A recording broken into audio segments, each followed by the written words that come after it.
Hello, everybody. Welcome to Black Alphabet Super calling this. This is our Q&A program for Black Alphabet Not-for-Profit, a not-for-profit based in Chicago. And our main event every year is the Black Alphabet Film Festival.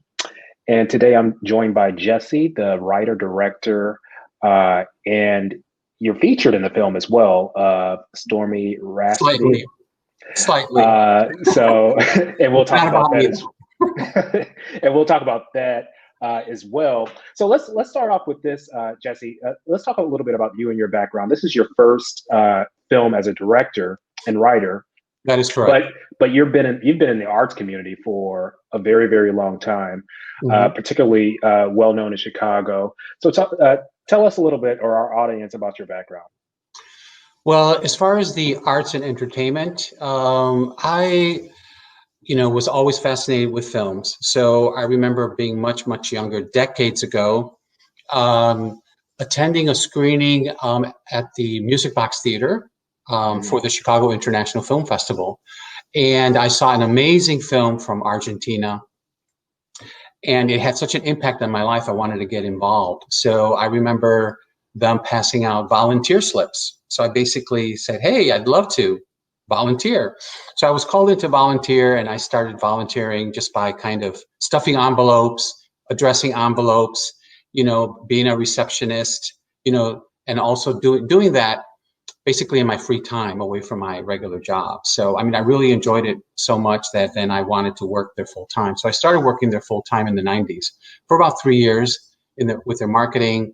And then I was the finance manager and then the operations manager. And then I left to work on some other projects. I kind of entered the corporate world.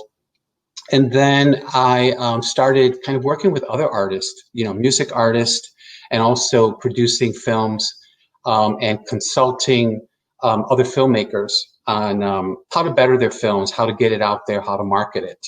I really never actually directed it or wrote it. I just basically kind of like consulted. So it kind of gave me a good back information and experience on the background of what it is.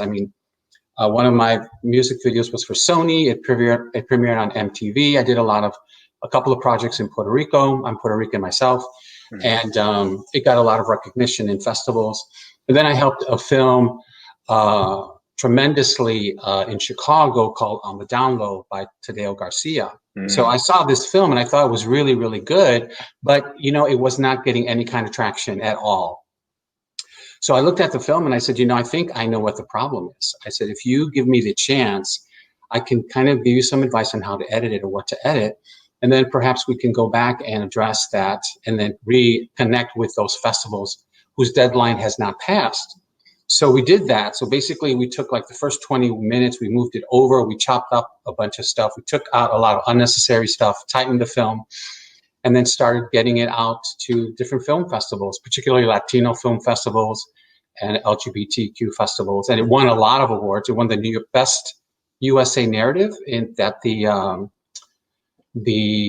forgot what gay festivals in New York, but that one. And then it basically, did about 30 countries. So I kind of had enough of helping other people with their projects. So I said, I think I want to do my own. So I always wanted to be a singer. So I started performing. I actually was an executive director of a film festival in Florida. And then after that, I said, I just want to kind of do my own music. So I knew a writer that composed music. And so I took one of his songs and created lyrics for it. Then I performed it. We recorded in Los Angeles. Then we created a music video here. And then I kind of did a premiere of that. And then the Drake Hotel called me. And then I ended up performing there for like 5 years. And then I started working on my own studio album, which I worked on in the last 3-4 years. And it was all jazz oriented. And then I guess somebody heard my CD, and then actually a wonderful woman from Cuba that was here for the Chicago Jazz Festival, Ileana Perez.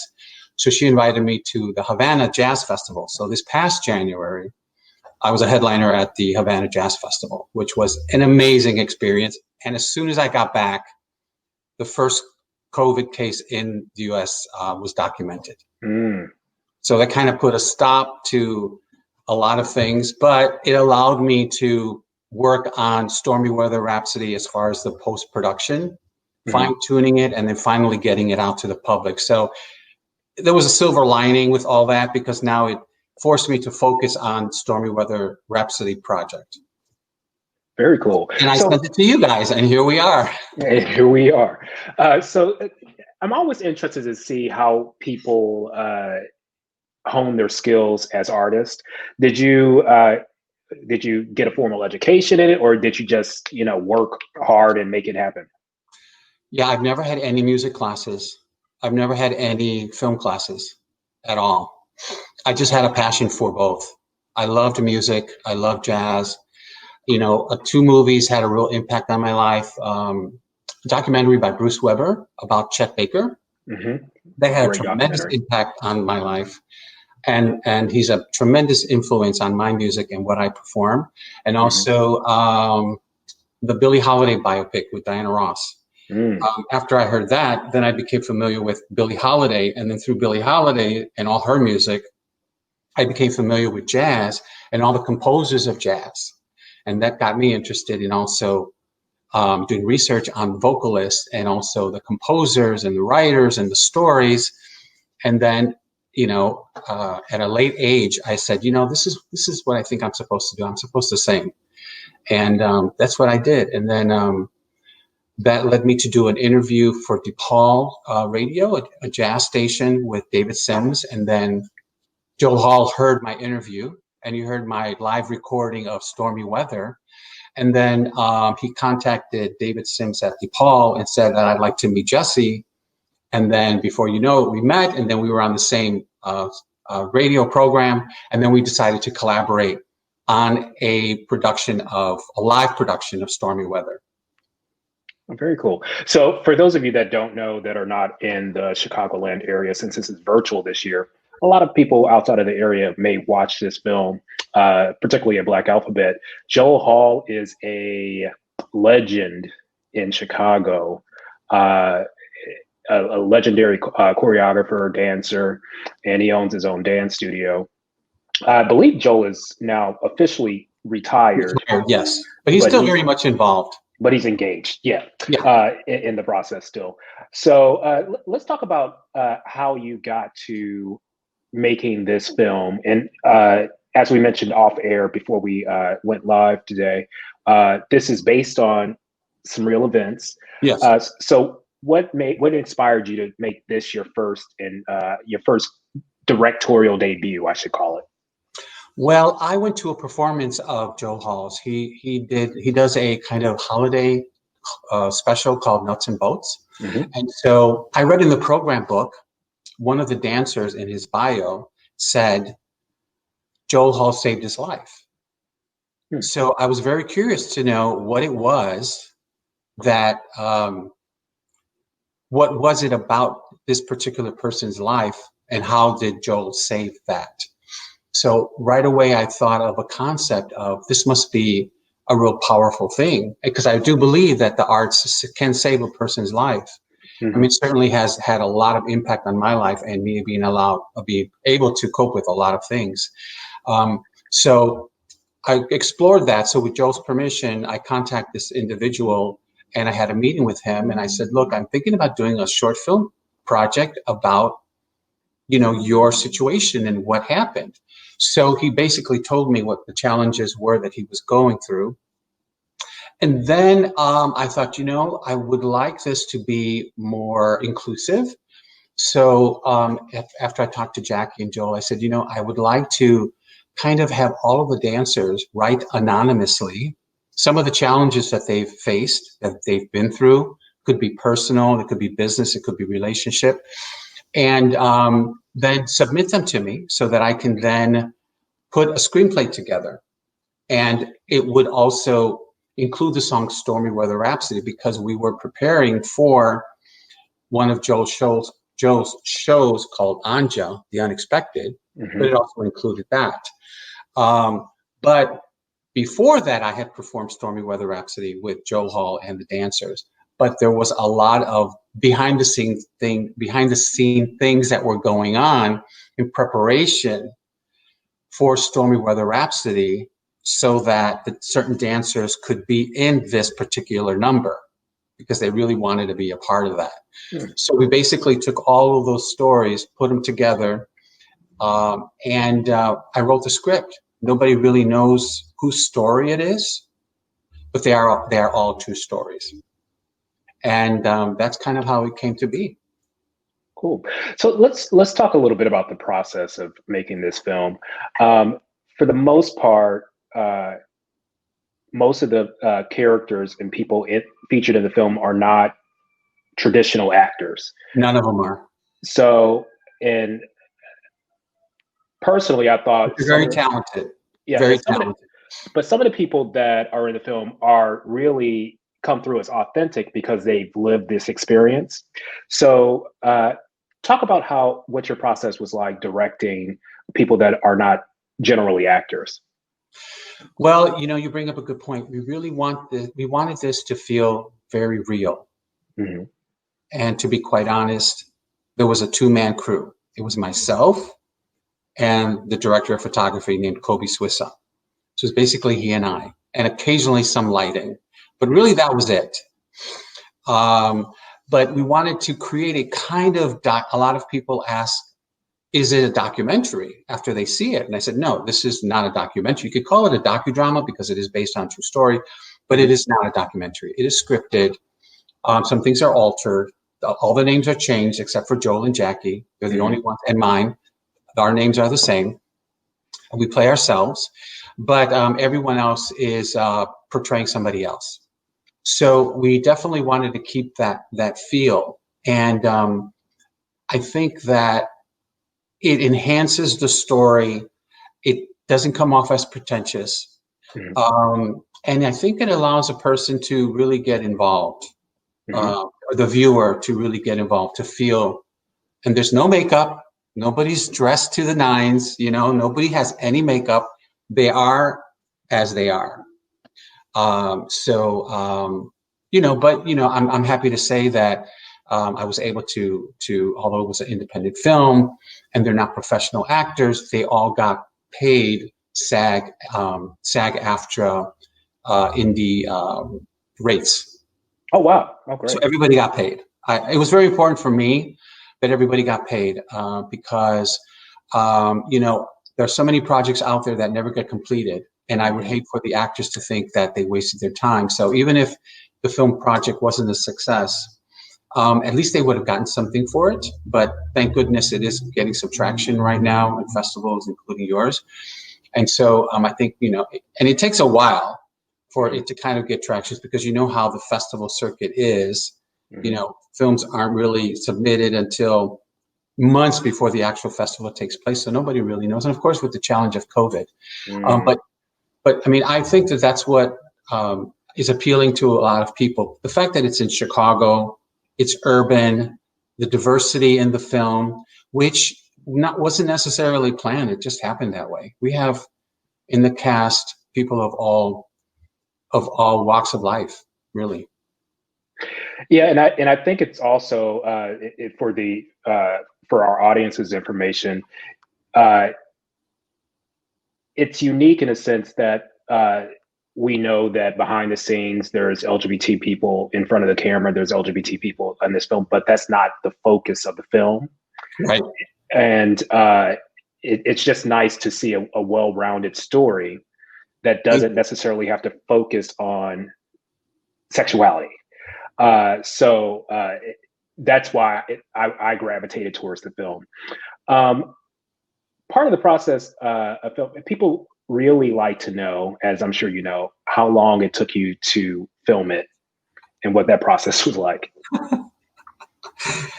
Some would say forever. It was actually about 2.5 years ago that we actually did the first crowdfunding campaign at the Music Box Theater. We had already filmed some of the scenes at the Logan Center for the Arts. We've already filmed some of those. And then that was a year before that. So it was about 4 years ago that we started this film. Wow. 4 years ago. Yeah. I mean, no one was able to give it its full-time attention. So we kind of did it when we could. And then when we were able to, we crammed it all in. But the post-production is really what took longer. Mm-hmm. The editing of the film, the color correction, the sound design, that's what really took long. And also, unfortunately, early January, I got very sick. Mm-hmm. So I was in the hospital for about 6 weeks. So, and the film we hadn't done the post-production. So, I mean, I think I was, to be honest, near death, but it was, wow. It was the desire to complete the film and to complete the album that I did that got me through that. So many people are involved, as you know, in any film project or music project that I didn't want to disappoint anybody. So, you know, as soon as I got out of the hospital and I got better, I put my complete focus while I was, you know, in rehab, to, you know, kind of like finish all of that.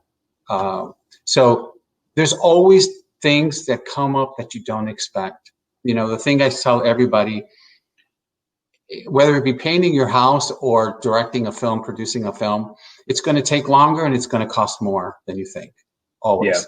Yeah. So you kind of have to take that into account. Totally agree. So now the next one won't take as long. Yeah, I mean, once you go through the process once, it seems to get a little bit easier, but it's never easy, right? So. Right, and that's why, you know, people that do this, you have to have a passion. Just like putting a festival together, I know what it takes. Yeah. You have to absolutely have a passion for it. It's almost as if you need it to live. Otherwise, it won't happen. Yeah. You know, so I appreciate that. I agree. So what has the film done so far? I've seen some great things online and stuff. What has it done so far, and how has it been received? It's been received very well. Last week, it was screened at the Paris Liftoff Film Festival in Paris, France. Mm-hmm. It was in Istanbul, Turkey. Wow. A couple of weeks ago. It's going to be in LA Live on the 11th in Los Angeles. Mm-hmm. We just got acceptance into Sydney, Australia, Stockholm, Sweden, and Rome, Italy. And also just yesterday, it's up for a New York Film Award. But you're the first one that officially invited me, your festival.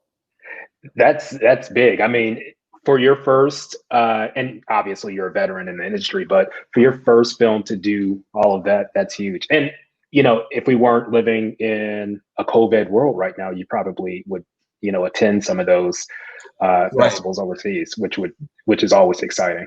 Well, it's funny you should say that, because my intention was to send the film to cities that I want to visit, fantasy cities, things that are on my bucket list. Mm-hmm. Because what I wanted to do also, the intent was, well, while I'm there, I might as well book a gig and perform, you know. But of course, you know, that hasn't happened. I actually held off from accepting festivals before because I really wanted the film to be shown physically. But then after everybody realized that COVID was going to be here for a long time, I thought it wouldn't be fair for the film to stunt its growth, because, as you know, it ages quickly. Mm-hmm. And then, you know, festivals desire more current productions. Mm-hmm. And so I didn't want it to age. So I said, you know what, I'm just going to go for it, you know, and participate in the virtual festivals. And it's actually been really, really good, I think. I think because it's virtual, I think it's giving more filmmakers an opportunity to participate. I think that, and it expands the audience for, I think, every film. Yes. Which is so important. We usually do our festival at University of Chicago here in Chicago, and the theater is a beautiful theater, but it's definitely, well, Logan Center, actually the same place where you film part of the film. Right. It's a beautiful place, but you can only get so many people in a room at a time. And I feel like with a virtual festival,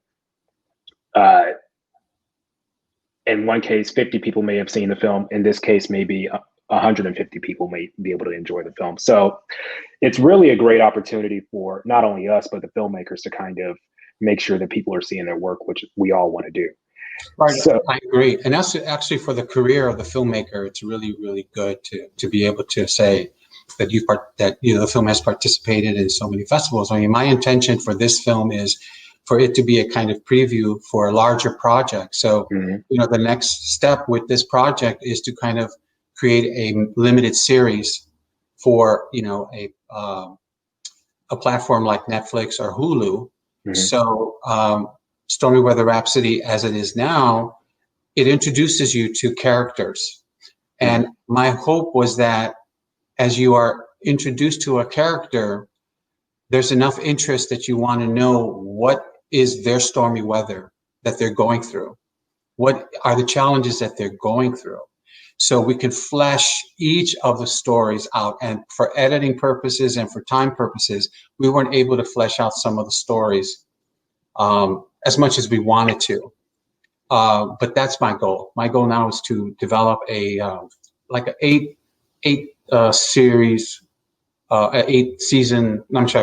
episode limited series. Oh, cool. So that was actually my next question. What's next for you? So that's what your next focus is on? Yes. Oh, very cool.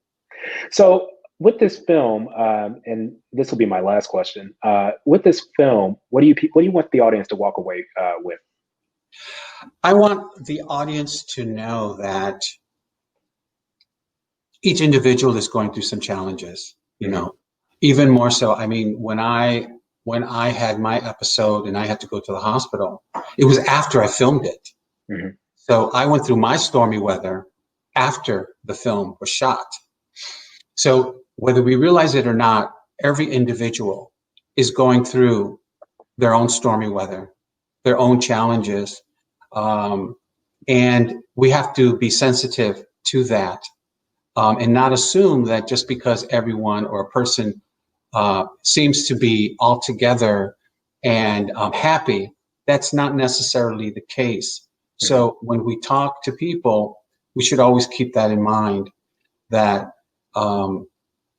especially if there's insensitivity, we have to keep in mind that they're probably going through some stormy weather in their life. Amazing. Cool. Thank you so much, Jesse, for joining us. Thank you, Adam. I look forward to sharing your film with our audience. For our audience's information, this is the first year that we are handing out audience awards to our filmmakers. So when you watch the film, please vote and rank the film, and then we'll separate the films out by category: short film, documentary, and feature film. And whoever gets the best ranking, we will send our filmmakers an award. Fantastic. That's great. That's good to know. Yes. So thank you so much, Jesse. We appreciate it. Thank you for taking the time, and thank you for inviting me to your festival. I'm very honored. Absolutely. Thank you so much.